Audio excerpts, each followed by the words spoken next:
أعوذ بالله من الشيطان الرجيم بسم الله الرحمن الرحيم. Hi, just one more question. In the Quran 96, chapter number 2, it says, created man out of a mere clot of congealed blood. I was listening to the Hindi translation, Urdu translation of this as well a few days ago, and it did say that खून की बूंद से I don't know, बूंद उससे बनाया. Now we know that like this is common knowledge now that we're actually not born from a drop of blood. It's a drop of semen. So I do see a translation of another verse. It says, then fashioned we the drop, in brackets semen, a clot of congealed blood, then fashioned we the clot a little lump. So that means it puts the blood in the second stage. But I don't think blood comes towards the later stages of you being a doctor can probably throw more light. Sure. Well, you have asked the right person. Yeah. Quran says in Surah Nahl chapter 16 verse 43 and Surah Anbiya chapter number 21 verse number 7, Fasalu ahli zikri in kuntum la ta'lamun. If you don't know, ask the person who knows. I'm not very knowledgeable, but in these few things I'm knowledgeable, alhamdulillah. I'm not a very knowledgeable person. I'm just a student of comparative religion and I'm just a small doctor, MBBS. But this is my field of speciality. This same argument was given by Dr. William Campbell. There's a person by the name of Dr. William Campbell who's a medical doctor and got a PhD in writing a book against the Quran. He wrote a book saying there are 30 scientific errors in the Quran. And for 8 years no Muslim replied. So the American students, they called me for a debate and I went to US in Chicago a few years back and we had a debate on the topic, the Bible and the Quran in the light of science. And one of the arguments was the same, what you posed. That the first two verses of the Quran to be revealed, of Surah Alaq, or Surah Iqra, chapter 96, verse number 1 and 2, it says, Iqra bismi rabbikal lazi khalaq, khalaqal insana min alaq. Read, recite or proclaim in the name of thy Lord who created man from a congealed clot of blood. He said that this was basically copied. The Greeks first thought that human beings are made from blood. It's an old theory which is proved wrong. And as a medical doctor know, yes, human beings are not made from blood. So Prophet Muhammad, peace be upon him, he did a research. He copied from this Syrian, who copied from that Greek, and a big list he made, research. And he said, see, Muhammad sallallahu alaihi wasallam, Nauz billah, Prophet Muhammad, he copied from the Syrian, from this, and he gave a big lineage where he got it from, his research, his PhD did. He's a PhD doctor and a medical doctor. Then he further goes to say that all the translation you read, it says blood, blood, blood. But latest, some of the Muslims translate alaqa as a leech-like substance.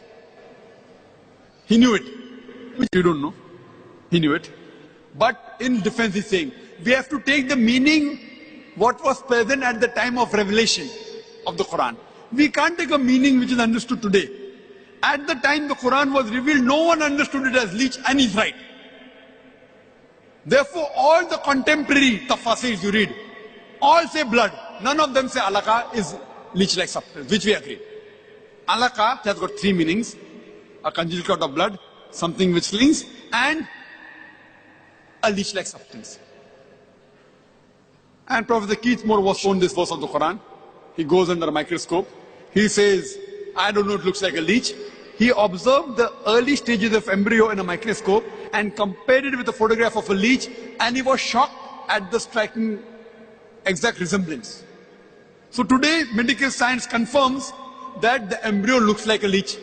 But his argument is, you have to take the meaning what was prevalent that time, not today. And he gives the example that Quran says, and the Bible says, don't have pig. But today in America, pig also refers to a policeman.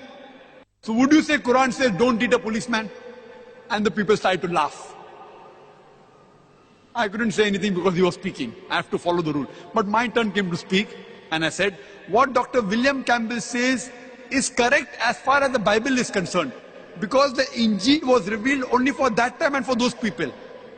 So whatever meaning was relevant that time you have to take. But the Quran was not revealed only for the Muslims or the Arabs, only for that time. It was revealed for the whole of humanity until eternity. So you have to take all the meanings from the time of revelation till the day of judgment, all the meanings should be taken into consideration.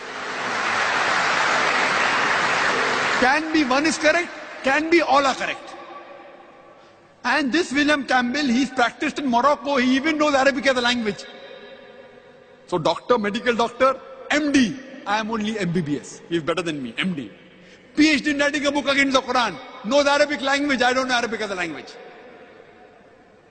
So we had a debate. So I said, as far as the Bible is concerned, fine. Only the meaning where it is revealed has to be taken. For the Quran, all the meanings. And what meaning is today, he has no objection. Because Professor Keith Moore, who's one of the highest authority at that time in the field of embryology, he confirmed and wrote in his new edition that the embryo looks like a leech, so he cannot object. But we also know that the second meaning, it clings. Something which clings is correct because the embryo clings to the uterine wall. The latest research also says that in the initial stages, in the embryo, the blood does not circulate. So it looks like a congealed clot. So even the congealed clot is correct, which science has testified today. What the Quran says that it made from a congealed clot, by appearance, it looks like a congealed clot. By function, it clings to the uterine wall. And by shape, it even looks like a leech. So Alhamdulillah, all three are correct.